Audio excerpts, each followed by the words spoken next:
لا تعبدون إلا الله وبالوالدين إحسانا وذي القربى واليتامى والمساكين وقولوا للناس حسنا وأقيموا الصلاة وآتوا الزكاة ثم توليتم إلا قليلا منكم وأنتم معرضون. صدق اللہ العظیم. خواتین و حضرات، آیت نمبر 83 سورہ البقرہ، پہلا پارہ. بنی اسرائیل کی ہر درمیوں، رشا دوانیوں، نافرمانیوں اور ان کی خباستوں کا ذکر مسلسل چلا آ رہا ہے. عجیب عجیب عقیدے تراش لیتے تھے کہ ہم جہنم میں نہیں جائیں گے، اگر جائیں تو چند دن کے لیے جائیں گے، 7 دن کے لیے جائیں گے، دنیا کی عمر 7-8 سال ہے. یہ سارے مفسرین فرماتے ہیں کہ یہ لا اصل لہ، اس کی کوئی حقیقت نہیں ہے کہ دنیا کی عمر اتنی ہے، اس لیے کہ قیامت کا علم اللہ کو ہے. اللہ کے سوا کوئی نہیں جانتا قیامت کب آئے گی.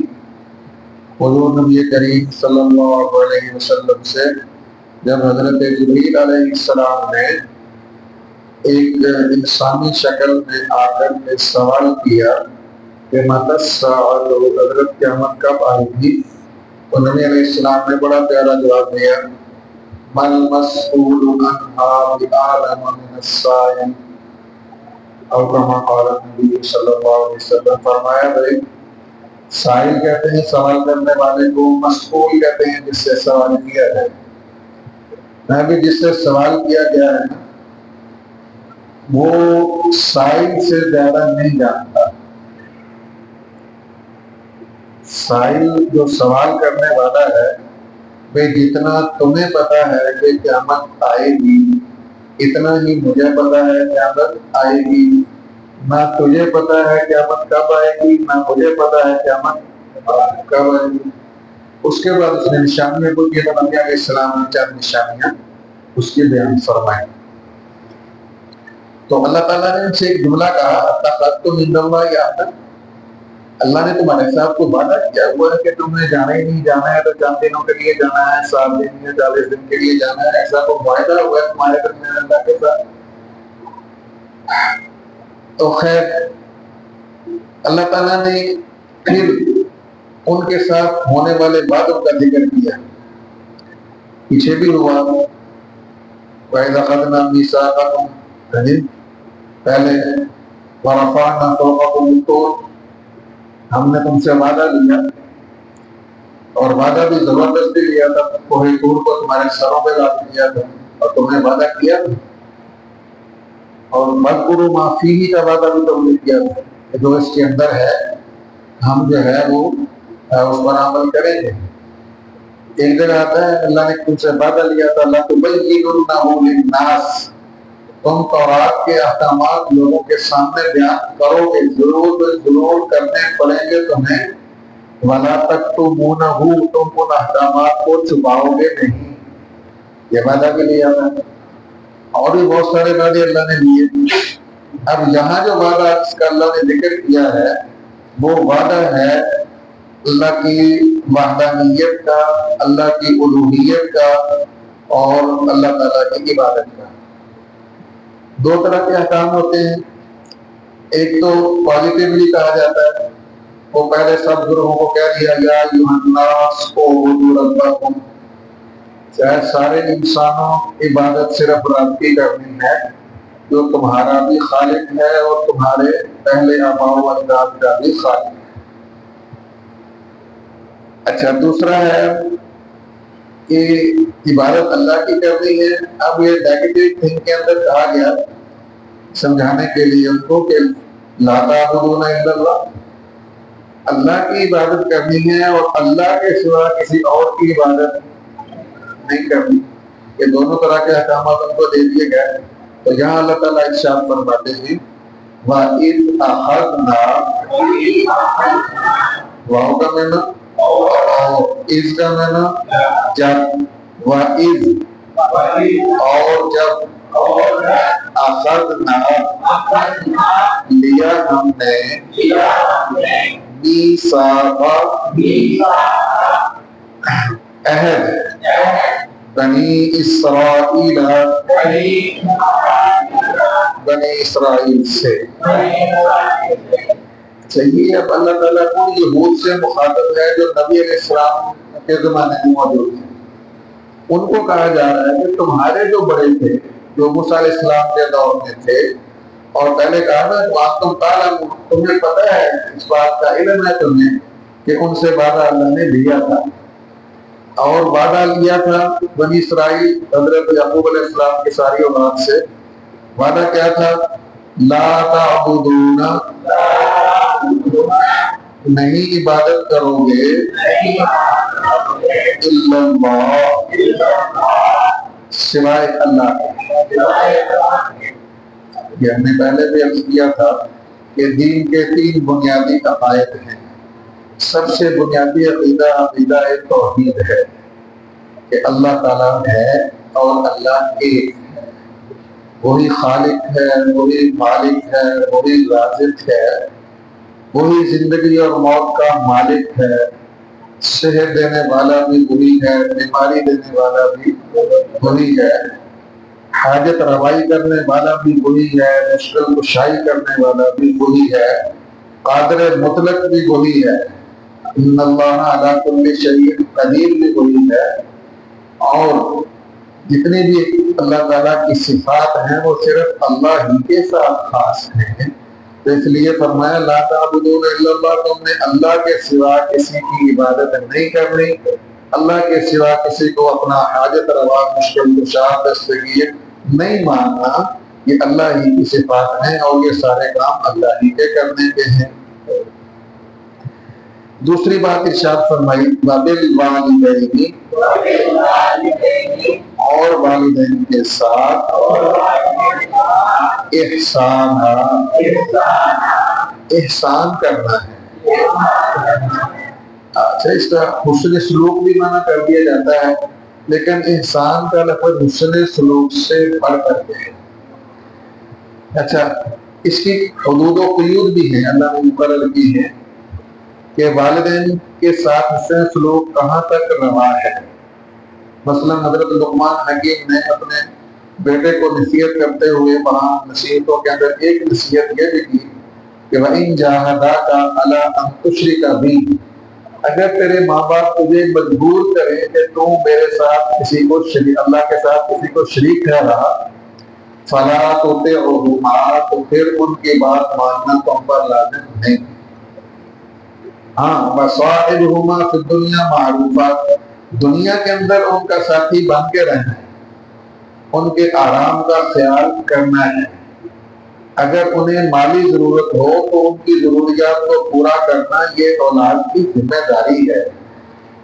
بلکہ ایک بندے نے شکایت کی تھی نبی علیہ السلام سے کہ میرا بیٹا جو ہے وہ میرا خیال نہیں کرتا، میری ضروریات پوری نہیں کرتا. نبی علیہ السلام نے مجھ سے بلوایا اور اسے گریبان سے پکڑ کر کہا انت ومالک لابیک، تو بھی تیرے باپ کا ہے اور تیرا مال بھی تیرے باپ کا ہے. تو ماں باپ اولاد کی کمائی میں سے بغیر اجازت کے بھی لے سکتے ہیں اپنی ضروریات کے مطابق اگر اولاد نہ دے. اس کے علاوہ جسمانی طور پر ان کی آسائش کا خیال رکھنا، یعنی ان کی خدمت کرنا، اٹھی جاتی کرنا، انہیں آرام پہنچانے کی کوشش کرنا، یہ سارے ان حقوق کے اندر شامل ہیں.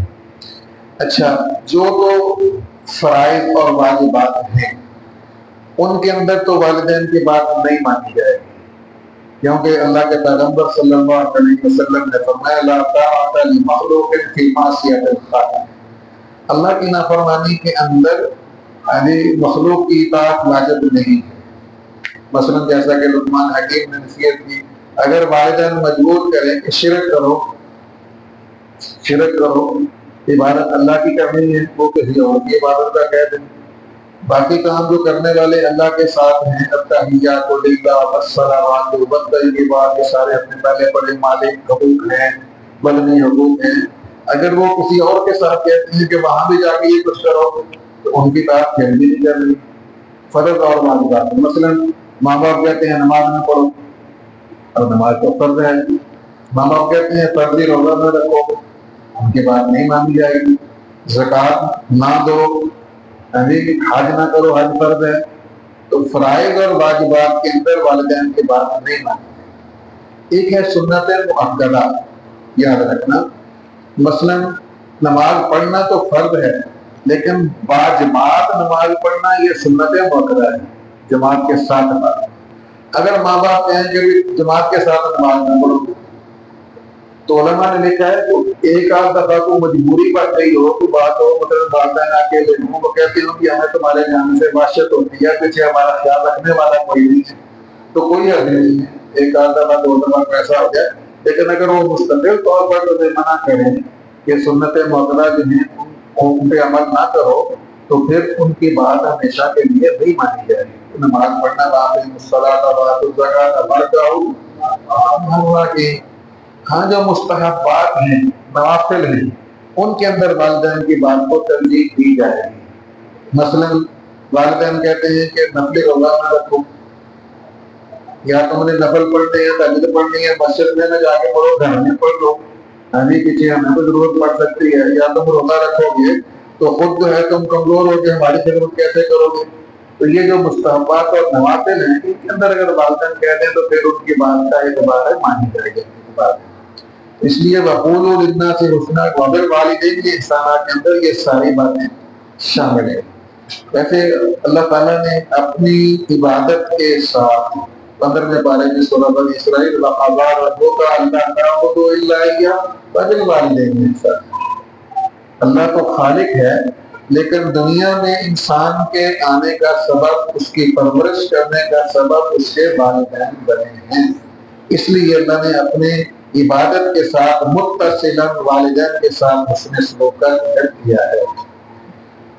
اور والدین کی زندگی کے اندر ان کی خدمت کرنا، ضروریات پوری کرنا، یہ بھی لازم ہے. اور ان کے وفات پا جانے کے بعد، اللہ کے پاس چلے جانے کے بعد ان کے لیے دعائیں کرنا، یہ بھی والدین کے ساتھ احسان اور حسن سلوک میں شامل ہے. حتیٰ کہ والدین کے جو دوست اور اعزاء و اقرباء ہیں، مثلا جو والد کے دوست ہیں یا جو والدہ کے دوست ہیں، ان کے ساتھ حسن سلوک کرنا، یہ بھی والدین کے ساتھ حسن سلوک کرنے کے اندر شامل ہے. حضرت عبداللہ بن عمر رضی اللہ تعالیٰ ایک دفعہ جا رہے تھے سواری کے لیے، ایک گدھا تھا ان کے پاس، اسی پر اکثر سواری کرتے تھے. بازار کے اندر ایک بندہ ملا تو بڑا اس کا اکرام کیا، اس سے حال چال پوچھا، سارا کچھ کیا، اور اس اپنا گدھا جو ہے نا وہ اس کو دے دیا، اس کو سوار کرا دیا، بلکہ اپنے سر مبارک سے پگڑی اتار کر وہ بھی اس کے سر پہ رکھ دی. چلا گیا بندہ. وہ ساتھیوں نے کہا کہ حضرت آپ کے پاس ایک کی سواری کی وہ گلا تھا، وہ بھی آپ نے اس کو دے دیا، پگڑی بھی دے دی، تو ویسے بھی یہ بدو لوگ ہیں، تھوڑا بہت دے دیں تو راضی ہو جاتے ہیں. اس نے کہا تمہیں پتا یہ کون ہے؟ اس کا باپ میرے باپ کا دوست تھا. اس کا باپ میرے باپ کا یعنی حضرت عمر فاروق کا دوست تھا. تو والدین کے دوستوں کے ساتھ، ان کی اولادوں کے ساتھ حسن سلوک کرنا، یہ بھی والدین کے ساتھ حسن سلوک کرنے کے اندر شامل ہے. تو اس لیے یہ ساری باتوں کا خیال رکھنا چاہیے. نبی علیہ السلام حضرت خدیجہ الکبریٰ رضی اللہ تعالیٰ عنہا طیبہ طاہرہ کے بعد جب وہ اللہ کو پیاری ہو گئی، تو جب گھر میں کوئی بکری ذبح کرتے، کوئی جانور قربانی کرتے، تو کہتے بھائی خدیجہ کی سہیلیوں کے گھر بھیج دو، خدیجہ کی سہیلیوں کے گھر بھی بھیج دو. تو یہ سارے حسن سلوک کے اندر والدین کے ساتھ آتے ہیں. تیسری بات اللہ نے فرمائی وذل قربا، اور قریبی رشتہ داروں کے ساتھ. قرابت دار دو طرح کے، ایک محرم اور ایک غیر محرم. دونوں کے ساتھ حکم ہے حسن سلوک کا. یعنی ہمارے یہاں ان چیزوں کے اندر بڑی کوتاہی ہوتی ہے، یاد رکھنا. مثلاً والدین کے ساتھ جو کچھ ہو رہا ہے، نبی علیہ السلام نے انہی کو، حضرت جبریل امین جب انسانی شکل میں آئے تھے، ایک نشانی قیامت کی یہ بتلائی تھی کہ ان طالب الامۃ ربها تھا، کہ لڑکے تو لڑکے ہیں، جب لڑکیاں بھی ماؤں پر حکمرانی کرنے لگیں اور ان کے ساتھ اس طرح اس انداز سے پیش ہیں جیسے غلاموں کے ساتھ یا ماتحتوں کے ساتھ سلوک کیا جاتا ہے، تو سمجھ لینا کہ قیامت قریب آ گئی.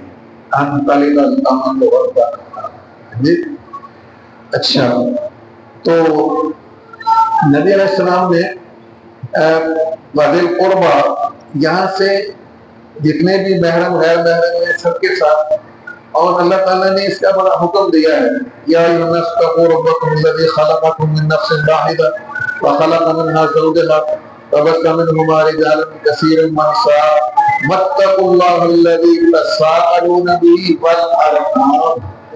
یہ جو رشتہ دار ہیں قریبی، قرآن کریم کے اندر بھی ان کے ساتھ کئی مرتبہ اللہ نے حسن سلوک کا درس دیا ہے، تاکید کی ہے. اور احادیث کے اندر بھی جناب نبی کریم صلی اللہ علیہ وسلم نے ارشاد واصل الارحام، اور بلکہ یہاں تک فرمایا کہ لا يدخل الجنت قاطع، قطع رحمی کرنے والا جنت میں نہیں جائے گا. یعنی جو رشتہ داروں کے ساتھ بگاڑ پیدا کرتا ہے، ان کے اندر دوریاں پیدا کرتا ہے، وہ جنت میں نہیں جائے گا. لا يدخل الجنت قاطع، بخاری شریف کی حدیث ہے، لا يدخل الجنت قاطع، قطع رحمی کرنے والا جنت میں نہیں جائے گا. تو اس لیے انہوں نے ملاؤ، واصل الارحام، صلہ رحمی کرو اور رشتہ داریوں کو ملا کے رکھو. یعنی ہمارے یہاں الٹا کام ہے، یہاں چاچے بابے بڑے پیارے ہوتے ہیں، لوگ نہیں سادہ شریکہ ہے، اس شریکہ ہے. یعنی آپس میں غیروں کے ساتھ ہنس ہنس کے باتیں ہوں گی. جہاں چچا تایا سامنے آ گیا وہیں پر متھے سے پوڑی پہ گئے تھے، ہاں جی تو پھول کے بیٹھ رہے ہم کیڑا رہے کیڑے سے، ہاں جی. تو یہ ہوتا ہے ہمارے معاشرے میں ان چیزوں کا. اچھا، یہودیوں کے اندر بھی یہ عادتیں تھیں نا، اس لیے اللہ نے ان سے یہ سارے وعدے کے اور جہاں پہ حاصل کرائیں ان کو وذی القربہ. یہ اللہ تعالیٰ کہتے ہیں جو قریبی رشتہ دار ہیں وہ بھی تمہارے حسن سلوک کے مستحق ہیں. اور اللہ نے اگر مالی وسعت دی ہے تو اپنے جو قریبی رشتہ دار ہیں، عام لوگوں پر خرچ کرنے کا ایک ثواب ہے، لیکن اگر رشتہ داروں کے اندر محتاجوں کو دو دے تو دوہرا ثواب ہے. ایک اللہ کے راستے میں خرچ کرنے کا، ایک رشتہ داری کے خیال کرنے کا. تو یہ قریبی رشتہ داروں کے ساتھ بھی اس سلوک سے پیش آنا ہے. آگے اللہ نے فرمایا والیتامی، اور یتیموں کے ساتھ بھی اس نے سلوک کرنا ہے. اچھا، یتیم کسے کہتے ہیں؟ جسے ہمارے یہاں در یتیم کہا جاتا ہے نا، وہ موتی جو نایاب ہو. حضور نبی کریم صلی اللہ علیہ وسلم کو بھی یہ لقب دیا جاتا ہے کہ آپ در یتیم ہیں، یعنی ایسا موتی ہے جو اللہ کے خزانے کے اندر ایک ہی تھا، در یتیم. تو یتیم بھی ایسے ہوتا ہے، بہت کم لوگ یتیم ہوتے ہیں بچے. اور یہ بھی نبی علیہ السلام نے فرمایا لا یتما بعد البلوغ، بچہ جب بالغ ہو جائے پھر یتیم نہیں رہتا، پھر اس کو یتیم نہیں کہا جا سکتا. بالغ جب تک ہے بچے تب تک انہیں یتیم کہا جائے گا. اچھا، یتیم ہوتا کون ہے؟ ہمارے یہاں اس کی ڈیفینیشن بڑی عجیب کی جاتی ہے. بعض لوگ کہتے ہیں جی جس کا باپ مر جائے وہ یتیم ہے، جس کی ماں مر جائے وہ مسکین ہے. بھئی ایسی کوئی ڈیفینیشن، کوئی تعریف شریعت اسلامیہ میں نہیں. یتیم اسے کہتے ہیں کہ جس کا والد فوت ہو جائے، اور جانوروں کے اندر یتیم اس کو کہتے ہیں جس کی ماں مر جائے، تو وہ بھی جانور یتیم ہو جاتے ہیں. اچھا، اللہ تعالیٰ نے کہا کہ یہ جو یتیم ہے، اور ایک بندہ آیا نبی علیہ السلام کا، یا رسول اللہ میرے سختی ہے میرے اندر، کم بخشو بھی بات رہی تھی. آپ نے فرمایا کسی یتیم کے ہاتھ سر پہ ہاتھ رکھو، کسی یتیم کے سر پہ ہاتھ رکھو. کیا مطلب؟ اس کی پرورش کرو. فرمایا سب سے بہترین وہ گھر ہے جس کے اندر کسی یتیم کی پرورش ہے، کہ نبی علیہ السلام نے ارشاد. اور یہ بھی لکھا علماء نے کہ جب تم یتیم بچے کو پیار کرتے ہو، اس کے سر پہ ہاتھ رکھتے ہو، جتنے بال تمہارے ہاتھ کے نیچے آئیں گے تم اتنی نیکیاں پاتے ہو. سب سے بہترین ہے. پتہ ہے نا وہ یتیم بچہ نبی علیہ السلام جا رہے تھے، جو عام کتابوں کی عید والا دن تھا، سب بچے کھیلتے تھے، ایک بچہ الگ سے بیٹھا ہوا تھا، کپڑے بھی اچھے نہیں پہنے ہوئے تھے. نبی علیہ السلام نے پوچھا بیٹا تم؟ اس نے کہا کہ میرے بالغ نہیں ہے. آپ اسے اٹھا کے گھر لے آئے، اسے نہلایا بنایا. نبی بی عائشہ سے کہا حسنین کریمین کے کپڑے پہنائے، پھر اپنے کندھے پر بٹھا کر کے آپ اس کو باہر لے کے گئے. تو یہ یتیموں کا بڑا حق ہے. خود نبی کریم صلی اللہ علیہ وسلم نے بھی، آپ تو پیدا ہی یتیم ہوگی. اللہ کہتے ہیں فَأَمَّا الْيَتِيمَ فَلَا تَقْهَرْ، یتیم کو کبھی جھڑکنا مت، یتیم کو کبھی جھڑکنا مت. اما السائل فلا تنہر، سوالی کو بھی نہ جھڑکنا، دینا ہے دو، نہیں دینا نہ دے، جھڑکو مت. اور آگے اللہ تعالیٰ کہتے ہیں سورہ نساء میں آئے گا کہ کہیں وراثت کا مسئلہ بیان کیا جائے، وراثت جب تقسیم ہو رہی ہو اور وہاں پر کوئی یتیم بچہ آ جائے، اسے جھڑک کر کے دور مت کرو، کچھ نہ کچھ صاحب خانہ کی اجازت سے دے دو اور انہیں سمجھا دو کہ بیٹا یہ وراثت تقسیم ہو رہی ہے، اس میں تمہارا بنتا نہیں ہے، چلو تم آئے ہو تو کچھ نہ کچھ. اللہ نے وہاں ایک بات کہی ہے. اللہ کہتے ہیں کہ ان لوگوں کو ڈرنا چاہیے، لفظ ہے یخشی الذین لو ترکوا من خلفهم ذریۃ ضعافا خافوا علیہم فلیتقوا اللہ ولیقولوا قولا سدیدا. اللہ کہتے ہیں کہ جو یتیم مانگنے کے لیے آ گئے اس وقت جب وراثت تقسیم ہو رہی ہے، جو تقسیم کرنے والے ہیں کوئی نہ کوئی منصف بیٹھا ہوگا نا، وہ تو نہیں پتا تقسیم کرنا ہوتی ہے. تو میں ان لوگوں کو ڈرنا چاہیے، وَلْيَخْشَ الَّذِينَ، ڈرنا چاہیے ان لوگوں کو. اللہ کہتے ہیں تصور کریں، اگر تم ان یتیموں کو ڈانٹ کر کے پڑے کر دو گے نا، یہ جو ڈانٹنے والے ہیں یہ تصور کریں. اللہ کہتے ہیں امیجن کریں یہ مر گئے ہو، ان کے یتیم بچے ہو، کہیں پہ وراثت تقسیم ہو رہی ہو، ان کے بچے وہاں لینے کے لیے جائیں اور وہاں سے ان کو ڈانٹ کے نکال دیا جائے. اللہ کہتے ہیں ان سے پوچھو تمہارے دل پہ کیا گزرے. یہ یتیموں کی حمایت میں اللہ نے پوری آیت کہہ دی وَلْيَخْشَ الَّذِينَ لَوْ تَرَكُوا، ڈرنا چاہیے ان لوگوں کو لَوْ تَرَكُوا مِنْ خَلْفِهِمْ، جو اپنے پیچھے چھوڑ جائیں ذُرِّيَّةً ضِعَافًا، کمزور اولاد چھوڑی، خَافُوا عَلَيْهِمْ، ان کو بڑا خوف ہوتا ہے کہ بچے چھوٹے یتیم ہیں کیسے پلیں گے. فَلْيَتَّقُوا اللَّهَ، تو دوسروں کے یتیم بچوں کے بارے میں اللہ سے ڈرا کرو، ان کو بھی جھڑکا مت کرو. اور یقولوا قولا، اور ان سے اچھی بات کہا کرو، بیٹا تمہارا حق نہیں ہے، چلو آئے ہو تو کچھ نہ کچھ بیان کر کو دے دو اپنے پاس. تو یہ یتیموں کے بارے میں فرمایا. آگے فرمایا والمساکین، اور مسکینوں کے ساتھ بھی اس میں سلوک کرو. اچھا یہ مسکین کون ہوتا ہے؟ ایک تو فقیر ہوتا ہے نا، ایک ہوتا ہے فقیر جس کو دو وقت کا کھانا بھی میسر نہ ہو، اسے فقیر کہتے ہیں، محتاج، فقیر اور محتاج. ایک ہوتا ہے غریب مسکین. مسکین وہ ہوتا ہے جو کمائی تو کرتا ہے، اپنی استطاعت کے مطابق وہ اسٹرگل کرتا ہے، مزدوری کرتا ہے، محنت کرتا ہے، لیکن اس کے اخراجات پورے نہیں ہوتے، اسے کہتے ہیں مسکین. تو اللہ کہتے ہیں ایسے لوگوں کو تلاش کر کے، معاشرے کے اندر بھی اور رشتہ داروں کے اندر بھی، ان کو تلاش کر کے ان کی ضروریات باہم پہنچانا یہ تمہاری ذمہ داری ہے. ضروری نہیں کہ وہ مانگنے کے لیے تمہارے پاس ہیں نا، یہ تمہاری ذمہ داری ہے. اللہ نے تمہیں مال عطا کی ہے کہ ان کو تلاش کرو. اور اللہ نے تیسرے پارے میں کہا ہے کہ وہ لوگ جو ہے نا تعرفهم بسیماہم، تم ان کی نشانیوں سے پہچانو گے. چہرہ بجھا ہوا ہے، اگر کہ انہوں نے سفید کپڑے پہنے ہوئے ہیں، لا یسألون الناس الحافا، لوگوں سے چمٹ کر سوال نہیں کرتے ہیں، بڑی خودداری کے ساتھ، انانیت کے ساتھ وہ رہتے ہیں معاشرے کے اندر. تمہارا فرض ہے کہ تحقیق کرو، تلاش کرو کہ یہ فلاں کرنے ہیں جی جو جن کے یہاں کو پریشانی ہے، کیا مسئلہ ہے، ان کو جو ہے نا وہ ضروریات وہاں پہنچاؤ ان کے اللہ تعالیٰ کے.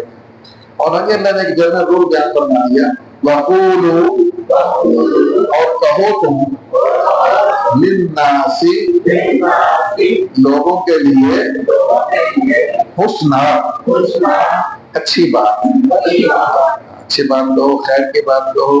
لوگوں کے اندر ایسی بات نہ کرو جس سے کسی کی دل آزاری ہو، کوئی ناراض ہو جائے یا کسی کے دل میں کوئی میل آ جائے کہ یار اس کو یہ بات نہیں کرنی چاہیے، چاہے اکیلے میں ہو چاہے لوگوں کے سامنے ہو. ایسی کوئی بات مت کہو جس سے دوسرا بندہ یہ فیل کر دے کہ یار یہ بات اس کو نہیں کرنی چاہیے، ویسے ہی کرتی ہے. تو یہ نیکی کے اندر آتا ہے. اور نبی صلی اللہ علیہ وسلم نے المسلم من سلم المسلمون بلسانہ ویدہ، مسلمان تو ہے ہی وہ جس کے اقوال سے، جس کے افعال سے، جس کی زبان سے، جس کے بول سے اور جس کے اعمال سے دوسرے مسلمان محفوظ رہے، ان کو راحت پہنچے. ملتے ہیں تو السلام علیکم ورحمۃ اللہ، راحت پہنچے تمہاری طرف سے، تکلیف نہ پہنچے. آگے فرمایا وَأَقِيمُوا الصَّلَاةَ اور نماز قائم کرتے رہو، وَآتُوا الزَّكَاةَ اور زکوٰۃ ادا کرتے رہو۔ یہ سارے احکام اللہ نے ان سے وعدہ لیا تھا، ٹھیک ہے؟ یہود کی بات ہو رہی ہے، بنی اسرائیل کی بات ہو رہی ہے۔ آگے ثم پھر تولیتم پھر گئے تم الا مگر قلیلا تھوڑے منکم تم میں سے۔ آج دیکھ لو نماز پڑھنے والے کتنے ہیں، زکوٰۃ دینے والے کتنے ہیں، لوگوں سے سلوک کرنے والے کتنے ہیں، اور رشتہ داروں کا خیال کرنے والے کتنے ہیں معاشرے میں۔ اور ان کے حال میں یہی تھا، اللہ کہتے ہیں اکثریت جو تھی وہ اور ان بات سے مکر گئے، پھر گئے۔ چند لوگ تھے جو ان باتوں پر قائم رہے اور رہیں گے۔ اچھے لوگ دنیا کے اندر موجود ہیں تو دنیا قائم ہے، اور یہ قیامت تک رہیں گے۔ جب قیامت آئے گی اس سے پہلے اللہ ختم فرمائیں گے، تو اس سے پہلے یہ دنیا کے اندر نیک لوگوں میں رہنا ہے جو ان ساری باتوں کا، ان سارے عہدوں کا خیال کرنے والے ہیں۔ اللہ کہتے ہیں وَأَنْتُمْ مُعْرِضُونَ اور تم ہو ہی اعراض کرنے والے، منہ پھیرنے والے۔ اللہ کہتا ہے ابھی کیڑی گل ہے، تم کبھی کسی گل پہ قائم بھی رہے ہو کہ نہیں رہے؟ تو اللہ تعالیٰ نے کہتے ہیں تم تو ہو ہی ایسے کہ تم اعراض کرتے ہو، اوائڈ کرتے ہو اور منہ پھیر لیتے ہو۔ صدق اللہ۔